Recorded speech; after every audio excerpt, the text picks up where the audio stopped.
pessoal, tudo bem com todos? Hoje estamos dando início a mais um episódio do Up em Foque sobre doenças raras. Então é uma série de conteúdos sobre doenças raras que a gente vem produzindo. Isso está sendo liberado durante o mês de fevereiro, tá no nosso YouTube, isso está no nosso podcast e também está no nosso portal de conteúdos, que é o UpQuesta Bem-Estar. Sejam todos muito bem-vindos. Hoje a convidada é Michele Detoni. Michele é bióloga, doutora em genética e biotecnologia. E a Michele vai falar para a gente um pouco sobre a vivência de um portador de uma doença rara. Ela vai compartilhar conosco essa experiência. Michele, não vou ficar te apresentando, porque senão seria um spoiler, né? Mas o espaço é seu, seja bem-vinda. Compartilhe conosco, então, dessa vivência, dessas experiências que você tem ao longo da vida, e a gente vai acompanhar essa sua história aí. Muito bem-vinda, a palavra é contigo, fica à vontade. Bom, boa tarde a todos, né? Primeiramente, muito obrigada, Bruno, por ceder aí esse espaço para a gente conversar um pouquinho sobre o cotidiano, sobre a vida, sobre o que pode passar uma pessoa com doença rara. As doenças raras, elas são muito variáveis. Elas podem se parecer com doenças comuns ou então ser algo bem diferente. Mas, de qualquer forma, isso é só para dizer que a vida de um raro também pode variar muito. Então, pessoas que são raras e têm uma doença rara, mas isso não atrapalha em nada, ela consegue fazer um tratamento e exercer uma profissão. E tem outras pessoas que têm a vida um pouquinho modificada, ou por questão de algum sintoma que impeça a execução da atividade profissional, ou ainda porque precisa fazer uma série de tratamentos de fisioterapias, e com isso o tempo é um pouquinho limitado e não dá para conciliar com a vida profissional. O Bruno pediu para eu contar um pouquinho da minha história para vocês entenderem. Então, como eu disse, a doença rara, ela varia, tá? Tem doenças que surgem assim que a pessoa nasce, que é o que a gente chama de doenças congênitas, e outras que vão aparecer ao longo da vida. Por exemplo, eu, até os 32 anos, era considerada uma pessoa normal, vamos dizer, saudável, sem nenhuma doença rara, e sonhei em sempre estudar e trabalhar com pesquisa para poder ajudar as pessoas com a cura de alguma doença. Até que um certo dia, eu fui correr, sabe aquela situação corriqueira de que você vê o ônibus no ponto e você tenta correr para alcançar? Então, nesse momento que eu tentei dar essa corridinha para alcançar, como já havia feito inúmeras vezes na faculdade, eu senti como se eu estivesse em cima de duas pernas de pau. E aí eu me perguntei, como assim? O que é isso? O que aconteceu? Então, mas como já havia um histórico de uma doença neurológica na minha família, eu vi logo que se tratava de algum sintoma dessa doença que começava a surgir. Então, assim, eu tive, a momento que eu comecei a desenvolver esses sintomas, e eles são progressivos, então no começo eu andava normalmente, mas sentia uma pequena dificuldade para caminhar distâncias muito grandes, por exemplo, acima de 2 quilômetros. Mas hoje em dia, acima de 500 metros, eu já sinto muita dificuldade, muita fadiga. Então, a doença rara, ela também pode ser progressiva, podendo aí acometer cada dia mais um pouquinho a vida dessa pessoa, de como ela está lidando com isso. Então, a gente tem um pouquinho essa variação. A gente pode vir piorando ao longo do tempo, ou então pode permanecer no mesmo padrão, depende da doença que a gente tem. No meu caso, eu, Michele, tenho uma doença com um nomezinho um pouquinho fácil, como de toda doença rara, é um nome estranho. Então, a minha doença chama paraparesia espástica hereditária. Como assim, Michele? Que isso que você falou que a gente não entendeu nada? Vamos lá devagar. Paraparesia é qualquer coisa que vai levar a um acometimento moderado nos membros. Então, eu não tenho uma paresia total. A minha perna ela tem algum comando voluntário, mas não é total. Eu tenho uma perca facial, perda parcial de força, tá? Espástica, quando eu falei isso, né, que parece um palavrão, na verdade eu quis dizer para vocês que a minha perna ela fica rígida, ela fica dura e tem excesso de contração muscular em alguns casos. E hereditária, e nesse caso, por ser uma doença genética. Eu herdei da família da minha mãe. A doença é uma doença que afeta principalmente os membros inferiores, ou seja, as nossas pernas. Por quê? Porque ocorre a morte de um neurônio que vai ligar o nosso cérebro à nossa coluna, que depois vai mandar o comando para as pernas. O neurônio morre, aos poucos eu vou perdendo a capacidade e a força das pernas. Bruno, estou muito confusa? Me fala aí, o que você precisa saber? Não, você está sendo muito didática. Eu até estava pensando em fazer um gancho, né? Porque você faz dessa sua comunicação hoje um trabalho, né? E você, assim, falando, explicando sobre a doença, assim, tá sendo, para mim, tá sendo uma delícia te ouvir, né? Tá sendo muito gostoso. Então, eu tô entendendo. Embora também sou biólogo, também tenho formação na área, não tem como a gente conhecer e saber de todas as doenças, né? Então, assim, acho que esse momento de você explicar esse quadro clínico que você tem é muito bom. E você fala muito bem. Então, assim, você explica muito bem. E faz disso, né? Aí já dando outro spoiler, faz disso uma atividade, né? Então, assim, pode seguir, porque você vai chegar nesse ponto. Eu acho que é bem legal quando você fala, bom, mudei, você falou, né? Mudei a minha vida em alguns aspectos, né? E transformei de alguma forma isso num trabalho. E aí agora você vai caminha na história, que assim, já tô contando demais. Isso, espero que vocês estejam gostando também. Qualquer coisa, vocês podem deixar dúvida aqui, que a gente Isso. vai conversando. Olha só, então, quando apareceu essa tal desse nome difícil na minha vida, na paraparesia, como na vida de qualquer pessoa com doença rara, a gente fica louco. Porque, primeiro, geralmente o paciente demora muito tempo para descobrir o diagnóstico. E quando descobre, vem um baita de um nome doido na cabeça. Aí você vai para o Google, né? Então, a maioria das pessoas com doenças raras, quando descobre o seu diagnóstico, fica imerso num mundo louco de novos termos médicos. E o médico falou tanto nome, Michele, que sai confusa de lá. Eu me senti um pouco assim, pois apesar de eu ter doutorado na área da ciência, de saúde, né, de genética, eu ainda não conhecia a doença rara. Então, isso foi uma novidade para mim, como eu acho que é para muitos profissionais da saúde. E imagina para a pessoa que de repente começa a ser acometida. Então, primeira coisa que você sente, um luto violento. Por quê? Porque o médico vai falar que é uma doença rara, você imagina, sou o único do mundo, não vou achar nunca uma pessoa igual a mim. Aí depois ele vira e fala o nome da doença, que você não entende nada, corre e anota num papel para você olhar no Google. Depois, na sequência, ele vira e fala para você, não tem cura, porque apenas 5% das doenças raras têm cura. Olha, são 8.000 doenças, apenas 5% têm cura.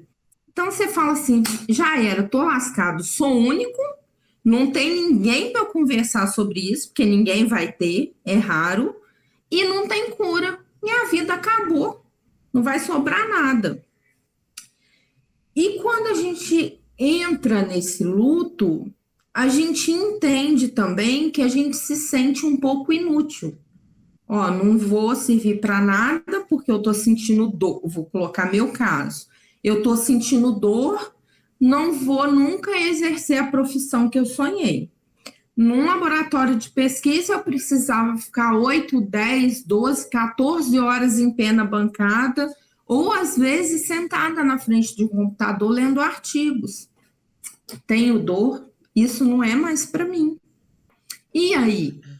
a gente se acaba se sentindo um lixo, né? E comigo não foi diferente.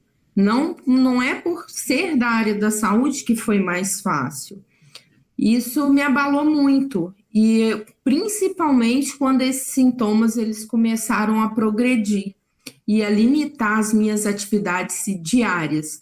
Fiquei muito tempo me questionando se eu conseguiria fazer um curso público, se eu conseguiria trabalhar com pesquisa ou num laboratório, até que eu vi que eu não ia conseguir, porque a gente sabe que só para se deslocar, quem tem uma doença rara, com dor crônica ou com fadiga crônica, sabe do que eu estou falando, a gente já cansa. Então, eu comecei a encarar uma nova realidade e doía. Nesse momento que eu estava de luto, eu percebi também que seria muito interessante eu começar a me interessar por alguma coisa que pudesse fazer sentido para mim. E para mim sempre foi muito ajudar as pessoas.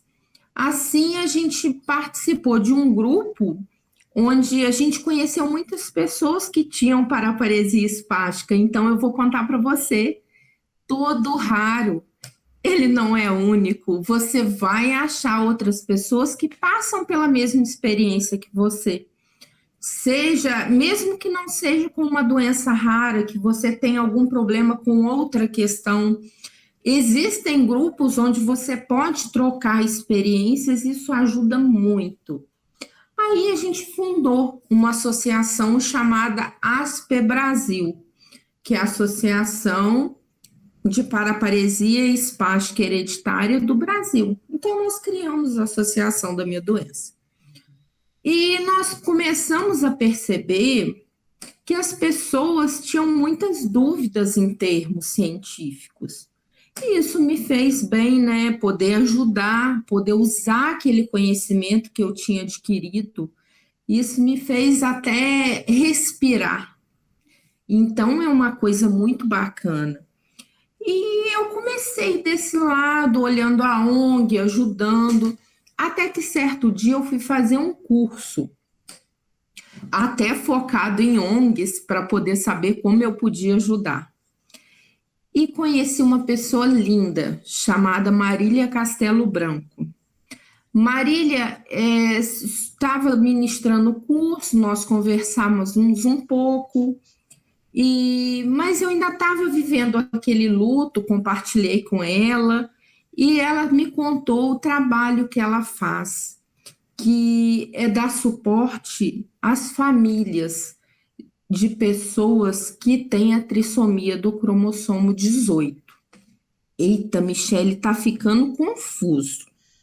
Você tinha uma doença rara, essa doença rara não deixou você trabalhar, você ficou triste, ajudou as pessoas com a mesma doença que você e agora entrou esse trissomia do 18. Da onde veio isso? Pois é, nem eu sei. Deus que enviou de alguma forma. A razão é que essas crianças, elas possuem uma síndrome que é chamada síndrome de Edwards, e é uma doença bem severa. Essas crianças, elas lutam até para convencer os médicos que elas têm o direito de viver. Nesse momento que ela me contou isso, eu parei, olhei e falei, o quê? Como assim que elas brigam para dizer que está viva? Se está vivo, respirou, não tem compatibilidade com a vida. E aí a Marília foi me explicar. Aquilo para mim foi uma coisa tão chocante, porque eu estava triste porque não conseguia correr com minha filha. Mas espera, eu não consigo correr, mas eu consigo andar, eu consigo falar, eu consigo me comunicar. Opa, quanta coisa eu consigo! Então, essas crianças, elas me fizeram fazer uma reflexão. Eu ressignifiquei a minha vida, de ver o que eu, ao invés de eu sofrer com o que eu não tenho, eu comecei a observar o que eu poderia fazer com tudo que me é permitido. Então, às vezes, você está pensando, Michele, eu ando, eu corro, mas eu não ouço. Ou eu não consigo me comunicar como você, mas você tem algo aí que você consegue e que você gosta de fazer.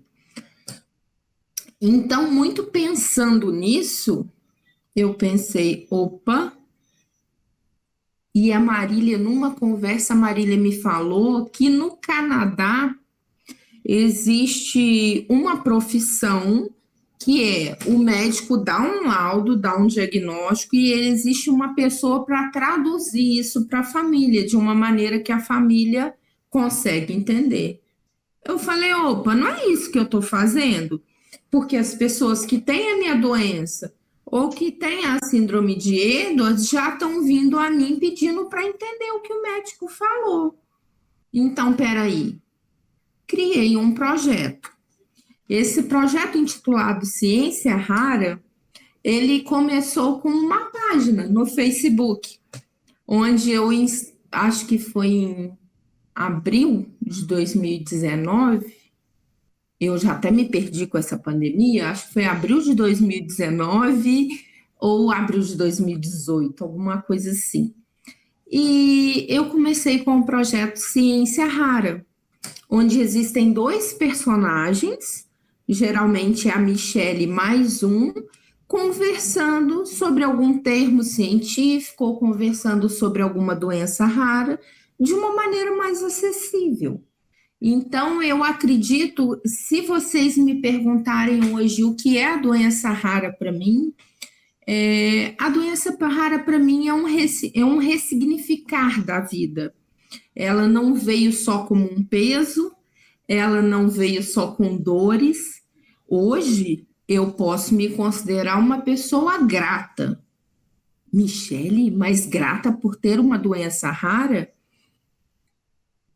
Acho que sim, estou começando a fluir por esse lado, mas sou grata por tudo que ela me trouxe, pelas pessoas que conheci, que estão à minha volta, pela maneira com que eu venho conduzindo ciência rara. Se vocês quiserem depois me adicionar, tá? Dá uma busca no Google aí, que o Google acha o ciência rara, para a gente poder ir contornando estes desafios que a vida vem nos trazendo, essas experiências, né, Bruno? Sim. Michele, eu queria que você, se você puder compartilhar com a gente um pouquinho antes, né, na sua trajetória. Você disse que aos 32 você começou a sentir a fraqueza muscular nas pernas, foi com 32 anos? Sim, isso. Então, e aí você sentiu, né, percebeu que algo não estava no normal, e aí você, enfim, recebeu o diagnóstico, né? E com esse nome todo complexo e diferente que você acabou de explicar pra gente. Mas quanto foi demorado você realmente ter o diagnóstico? Você precisou ir muitos médicos? Você teve a assertividade de diagnóstico assim, porque de bate-pronto? Ou você foi mais um caso como vários outros em que caminha por inúmeras especialidades, faz inúmeros exames, até que, enfim, você encontre, né, um médico que tem o domínio e conhecimento para fazer um diagnóstico desse, porque se são pouquíssimas pessoas que têm a doença, a comunidade médica pouco conhece dessa doença, porque não faz parte do dia a dia de ninguém esse tipo de diagnóstico e lidar com as doenças raras. Então, traz um pouquinho para a gente dessa caminhada até de fato ter o diagnóstico, né? Então, Bruno, no meu caso em particular, esse diagnóstico veio de uma maneira muito rápida. Maravilha. Por quê? Porque a minha mãe e o meu primo já tinham um diagnóstico. Então, o meu foi apenas uma confirmação, por ser uma doença aí hereditária. Mas o diagnóstico da minha mãe e o do meu primo demoraram bastante, como de muitos pacientes com doenças raras, né? A minha mãe passou por uma sequência de médicos, foram ortopedistas, foram neuros, até que um deles viu que ela tinha uma hérnia de disco.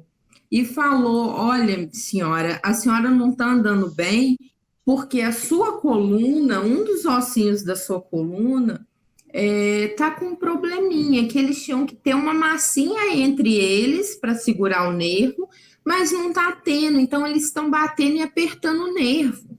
Por isso que a senhora não anda bem. Aí a senhora vai ter que fazer uma cirurgia agora para a senhora ficar ótima. Aí a senhora vai curar, ficar 100%. A minha mãe chegou a escutar esse diagnóstico por volta dos 50 anos. Ela já tinha 6 anos de progressão, que ela tinha os sintomas. O meu primo, os sintomas dele começaram um pouquinho mais cedo, em torno dos 13, 15 anos. Também passou por uma série de médicos. E um ortopedista constatou: Felipe, chegamos ao seu diagnóstico, porque você tem uma perna com tamanho diferente da outra. Então, por isso que você não caminha direito. Então, na minha família, a gente percorreu esse caminho de diversos profissionais, fechando diversos diagnósticos, até que o meu primo conseguiu uma vaga no SARA do Rio de Janeiro. E lá, com uma equipe um pouquinho mais especializada nesses casos diferentes, vamos colocar assim, nesses casos mais raros, o neurologista chegou a essa suspeita diagnóstica. Como assim, Michele? Suspeita, mas não tem certeza? Na verdade, a gente não tem certeza até hoje. Porque o que acontece? Dentro das doenças genéticas, vocês devem acompanhar essa doideira que é na televisão, uma evolução. Cada dia eles descobrem uma coisa nova. Então, a doença que é genética, para ela ser confirmada, ela precisa de um exame de sequenciamento, que é o médico, ele vai pedir um exame, e nesse exame vai ver que pedacinho do seu DNA que está diferente, que pode estar dando aquela doença. Então, nós temos a suspeita, mas nós ainda não temos essa confirmação via exame genético. Por isso que é só uma suspeita até hoje. Então, até hoje a gente não tem um fim no nosso diagnóstico, mas tá tudo bem. Como o Bruno disse, por que, Michele, que você se sente tão tranquila, então, que é isso que você tem? Se não for, por que eu fico tranquila? Porque eu tive a oportunidade de passar no ambulatório de doenças neuromusculares da Unifesp, onde a gente tem profissionais excelentes e médicos que são especialistas nesse tipo de doença. Então, a partir do momento que eu passei lá e que eles falaram, não, realmente o seu caso é de paraparesia espástica hereditária, eu senti que meu diagnóstico está fechado. Embora a gente ainda falta esse ponto final aí do exame genético. Entendi. E você também mencionou aí que uma pessoa portadora de uma doença rara nunca está só. Você sempre vai encontrar, embora em números pequenos, pessoas como vocês, né? Como um portador, com a mesma doença. E aí parece, acredito eu, que o Instituto Vidas Raras tenha tido um papel ou coadjuvante ou de interferência em unir vocês, em proporcionar os encontros ou não? Onde que entrou o Instituto na sua vida? A gente eu entrei primeiro em contato com as pessoas que tinham a mesma doença que eu, onde a gente fundou a ASPE Brasil. De forma independente, você que foi atrás. Não, ainda não tinha, o Instituto não conhecia. Aí depois encontrei a Marília, que é de uma outra associação chamada Síndrome do Amor. E aí, então, nesse momento, após esse encontro com a Marília, eu passei em conhecer um pouco o trabalho do Instituto. O Instituto Vidas Raras, eles dão um direcionamento, inclusive para as associações que estão começando. Então, além deles darem um suporte as famílias que possuem doenças raras, eles também dão esse suporte àquelas associações para ajuda mútua. né? Então, ele, às vezes, a gente está com alguma dúvida jurídica, e aí a gente chama, meninas, como é que faz isso aqui assim? Como é que é aquilo, essa parte burocrática? E eles têm sempre uma palavra amiga, um direcionamento para dar. E ano passado, foi ano retrasado, a Roseli me chamou, ela já conhecia o trabalho do Ciência Rara, estava sempre repostando. A Roseli me chamou e falou: Mi, você gostaria de ter as suas matérias? A gente queria muito ter as suas matérias no nosso site. Eu falei: nossa, que honra, né? Então, eu passei a ter uma coluna junto ao Instituto Vidas Raras. Então, eu passei, assim, de fã do trabalho que eles faziam na comunidade dos raros a colaboradora. Então, hoje eu tenho uma coluna onde eu vou colocando aos poucos ali meus conteúdos para estar disponibilizando isso a um número maior de pessoas, de estar sendo realmente útil de alguma forma. Muito legal. Entendi onde que o Instituto entrou. Entendi. Agora, você tem uma motivação que é justamente fazer essa tradução dos termos mais técnicos, das condições clínicas mais técnicas para uma realidade não técnica, né? Das pessoas, das famílias que não têm essa aproximação que sua formação te permite ter. E aí, enfim, você criou Ciências Raras. Então, assim, conte mais sobre Ciências Raras pra gente. Você já convidou as pessoas para seguir, para conhecer. A gente vai escrever aqui disponibilizar aqui nesse conteúdo o Instagram de vocês, o seu Instagram, né, das Ciências Raras. Agora, conta mais pra gente do que é falado lá, dos textos que você escreve, né, se você tem agora você tem aproximação com outras associações, ou se foi só com a situação da síndrome do amor, que você acabou de mencionar. Então, o que acontece? Dessa parceria também com Vidas Raras, a gente tem a Aliança Rara, que é onde nós temos uma união de associações e de grupos de apoio, e a gente vai se ajudando mutuamente. Então, às vezes o grupo fala: ô Michele, agora nesse mês a gente comemora a narcolepsia, fala alguma coisa do que é isso pra gente. Aí eu vou, leio, estudo. Mas, Michele, isso não vai te dar um trabalhão? Justamente isso que eu quero. O que que acontece? Eu sempre tive esse dom, eu sempre gostei de estudar. Então, para mim, o estudar é uma terapia. Então, quando você fala para mim, Michele, fala dessa doença, você está me dando uma ferramenta de estudo. Então, eu vou atrás, eu vou ler artigo, para tentar trazer, e principalmente a gente tem aqueles mitos e fatos, né, sempre sobre as doenças, e trazer isso de uma maneira mais palatável, mais acessível, porque as pessoas falam muito de acessibilidade, né?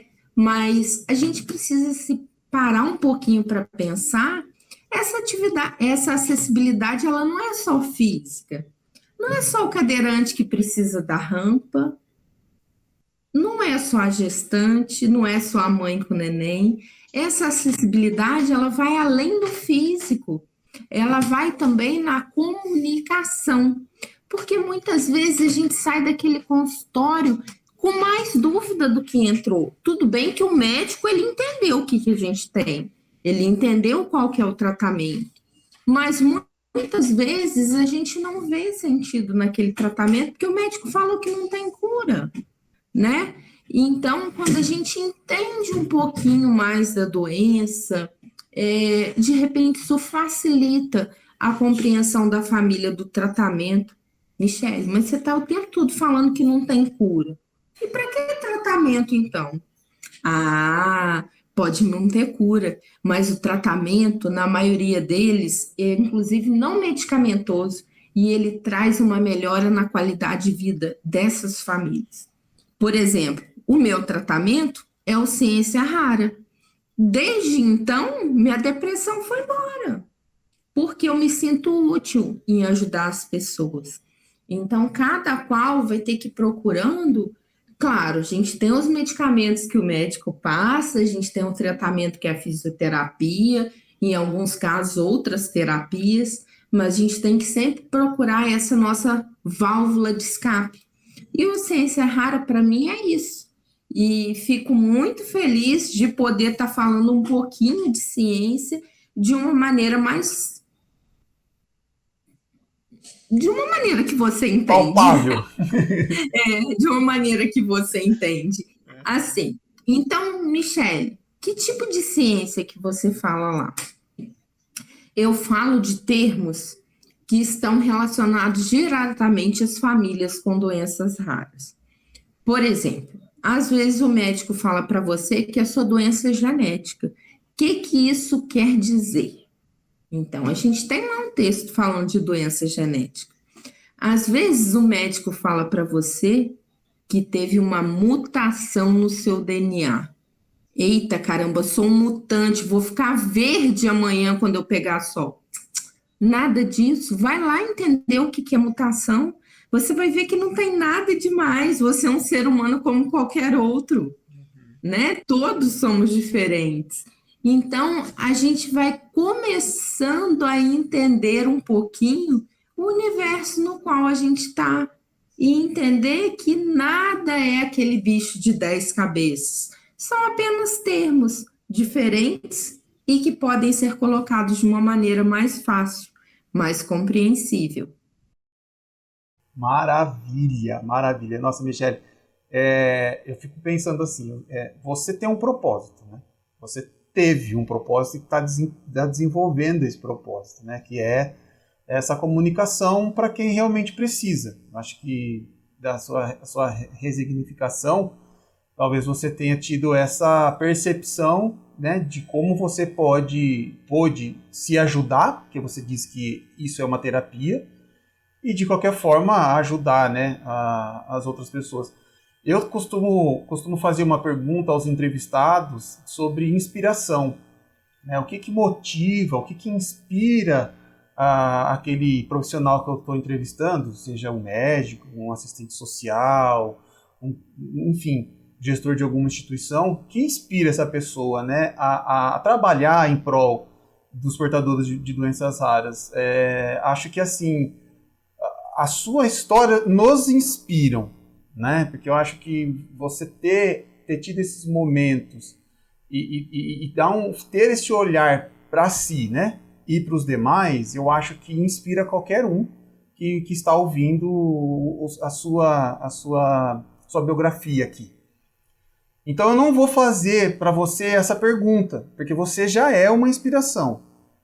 Mas o que você falaria para outras pessoas que estão ainda em busca de um diagnóstico, ou que estão ainda num momento de luto, ou que estão numa fase já de consciência como você, mas que você tem uma ideia mais a longo prazo do que a Michele vai fazer, como a Michele vai estar daqui a 5, 10 anos. Então, compartilhe e fale o que você pensa e sente para os outros, porque para nós você já é a inspiração. Eu acho que assim, eu acho que a gente tem que ser gratidão, sabe? Mas, Michele, nem o diagnóstico eu não descobri. Não preocupem, um diagnóstico é um nome. Mas então não vou procurar mais, para que eu vou saber seu nome? Com esse nome, você pode ter uma melhora na sua qualidade de vida, mesmo que não tenha cura. Mas isso não quer dizer que você precisa marcar uma data de velório. Não é isso. Eu tenho uma condição. Michele, sua vida então é mil maravilhas? Não. Eu sinto cansaço, eu sinto dor, eu fico no máximo sentado 1h30, eu já tenho que deitar para esticar a coluna e eu não fico muito tempo em pé. O que a gente tem que fazer é se adaptar. A vida existe, é um fato, os sintomas que a gente sente também são um fato, a gente não pode mudar, então a gente tem que mudar a nossa maneira de olhar. o que as crianças com T18 me mostraram lá atrás, que eles querem apenas o quê? O direito de receber oxigênio e respirar. Eles só querem respirar. E isso a gente pode, que seja com a ajuda de oxigênio, que seja com a ajuda de um balão, né? Mas estamos respirando, estamos vivos.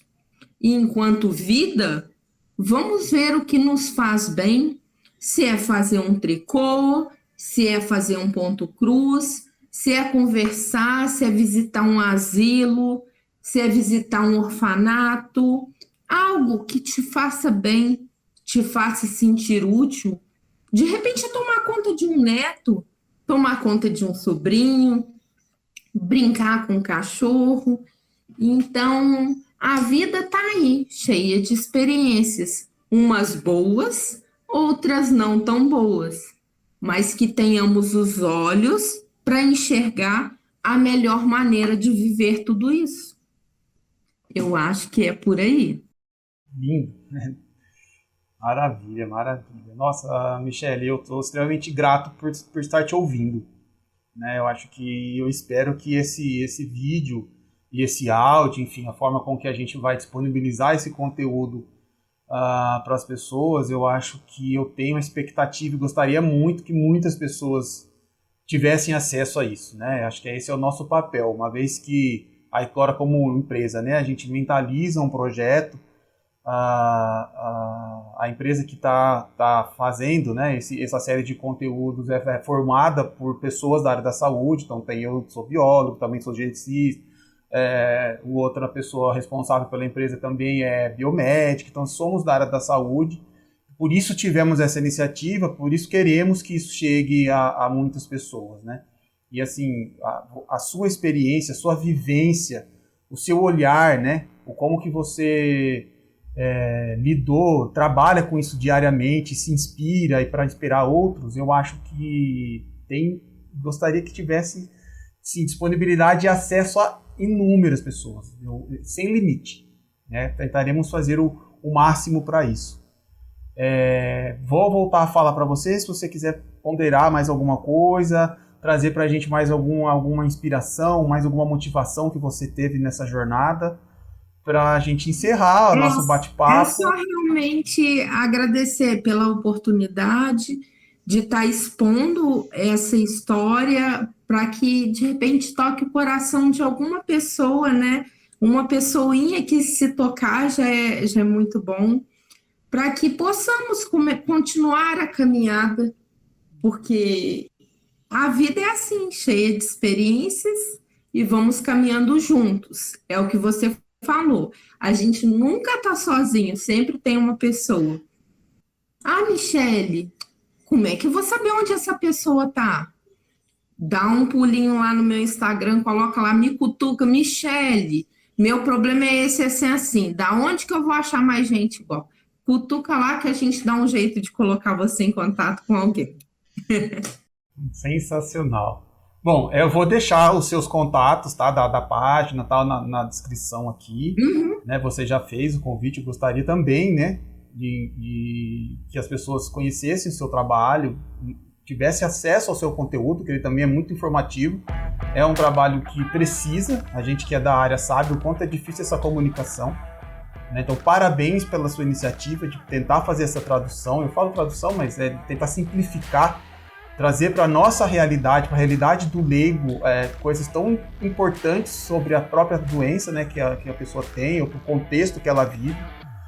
Então, mais uma vez, muito obrigado pelo seu tempo, muito obrigado pela sua participação.